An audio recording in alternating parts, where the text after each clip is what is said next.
In this video, I'll show you the absolute best rules for investing. These 10 rules have served me well. I go everywhere with this list in my back pocket always. Now, obviously, there's a lot of these rules which have been stolen from investors like Warren Buffett, but it doesn't matter.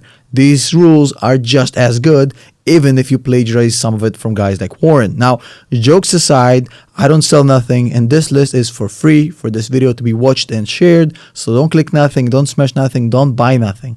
Let's just get into it. So the first rule has to do with you, not with any specific stocks or markets.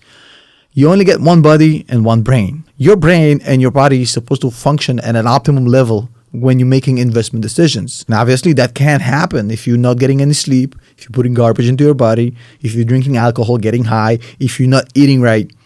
Everything has to function. It's like an engine. Every piston has to fire at full capacity for the machine to go like crazy. You have to take care of yourself. You don't have a new body. You don't have a new brain, at least until they figure out a way to do it. So make sure you take care of yourself first. Now, the second rule has to do with exceptional companies.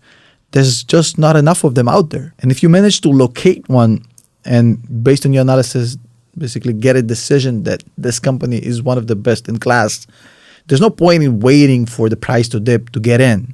Unless you know of a specific thing or a specific event, just sitting around aimlessly and just waiting for the price to drop, it's like being an undertaker, waiting for the Spanish flu to come back. I mean, there's not a lot of sense there. If you found a great company, just get it. There's certain events worth waiting for example, like the stuff we're talking about lately with interest rates, which are supposed to push a lot of valuations down.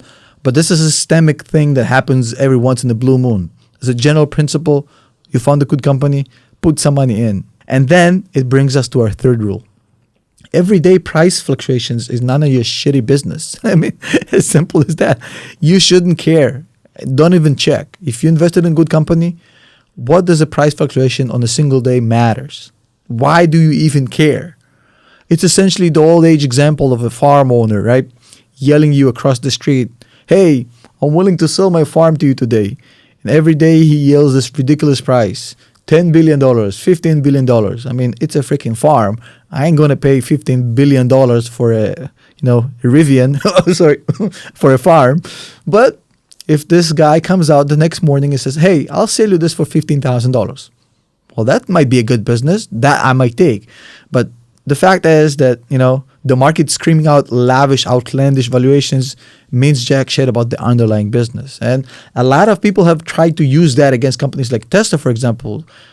Shout out to Gordon L. Johnson, who said that, Tesla's valuation at $300 pre-split was overvalued. I'm a financial analyst, and what I do is analysis. The markets seem to feel better at $1,000 post 5-to-1 split.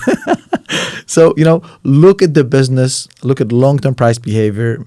I wouldn't look at any daily fluctuations. In fact, I wouldn't even check. Next rule is that volatility in price is basically meaningless if you want to evaluate the risk of a company. A lot of people seem to think that if a stock is volatile, then it means that it has a lot of risk. While in fact, it has nothing to do with each other. Business risks, managerial risk, regulatory risks, cash flow risks, stuff like will the antitrust authority in the US go at Amazon or Google? Can Tesla develop a proper energy business? Will there be a regulatory constraint of developing, robotaxis for Tesla?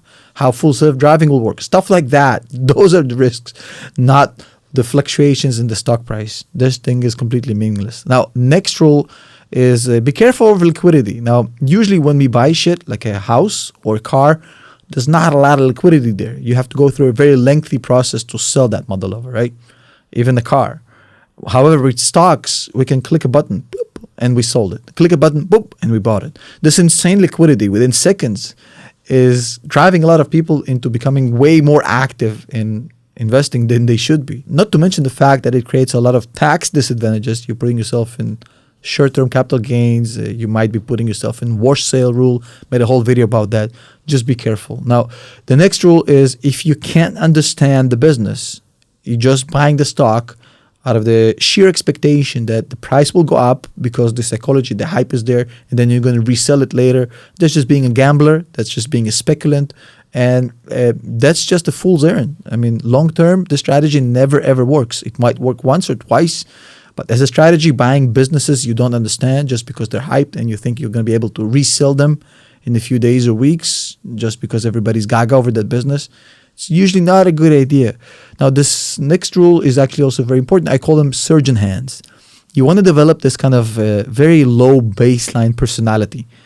You don't want to get too high on the highs and too low on the lows. You always want to have a stable personality, stable baseline. Never get too excited, never get too low. Always stay grounded, like a surgeon in the surgery room. Now imagine if your surgeon would freak out. Oh my God, oh, all this blood, right? Or imagine he starts high-fiving everybody and going crazy when he made a perfect incision.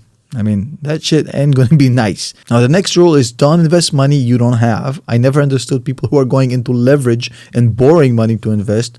In fact, I think that if you can't afford to lose that money, much like you would have in a casino, walking into a casino and basically saying, well, I'm just ready to lose a couple $1,000 today just to have fun. If you don't have that sort of money, you shouldn't be playing in the stock market. This isn't a place for your rent and food money or the college fund of your kids to be in. It's just too risky. So I'm against all sorts of leverage and borrowing. If anything, if you have some extra money, just, reduce your debt because debt is about to become way more expensive. Now, the next rule has to do with believing in yourself. Yesterday, I made a video about Elon. He bet on himself. 2012, 2013, everybody told him that, hey, Tesla is going to be, overrun by competition. These Germans are coming, right? In fact, in 2013, I was in the car sitting in a rental Ford Focus, driving from Chicago to one of the suburbs to our hotel. And the driver was one of the highest paid consultants I ever worked with. He worked for a big-ass U.S. public company. And we were working together coming back from a meeting. And we were talking about Tesla. And I was younger, he was older. And a lot of respect for the dude. And he was explaining to me how Tesla has a lot of child sicknesses in the sense, like, and they're juvenile and they're not serious, and how the Germans are about to go in then just take their lunch and completely destroy them. Basically said, well, Tesla doesn't really have a future, it's just a novelty. And then he went on to explain to me how he loves his Tesla Model S, which he just bought. And that just goes to show you a lot of smart people can be wrong. 1,000, 2,000, 5,000 people can be wrong, and you might be the only guy who gets it right. Happened before. 2000, the dot-com bubble, everybody was wrong. 2008, housing crisis, everybody was wrong. The fact is that when you hear a lot of smart people saying something about a stock or a company or the market, it's not necessarily true. You might be the only one who gets it. Just bet on yourself, believe in yourself. It doesn't mean you have to go head into a bad deal, but if you've done the research, if you understand the company, if you believe in it, don't change your decision just because of some other smart dude says that you're an idiot. Believe in yourself. And my last rule has to do with diversifying your portfolio. There's different opinions. If you ask Ray Dalio, he says diversify like crazy. If you ask Warren Buffett, he says that you don't need to diversify at all. Of course, this is a very personal issue that has to do a lot with your risk allocation. My opinion on this is very, very simple. I'm kind of in the middle. I think over-diversification is death. There's no need. If you're going to over-diversify, if you're going to own more than 15 companies, just get the S&P 500. There's less risk doing it this way. And if you do it with the S&P 500, you're probably going to get better results. Now, I think that there's a limited amount of exceptional companies. There's probably not more than 15 in the market at any given moment.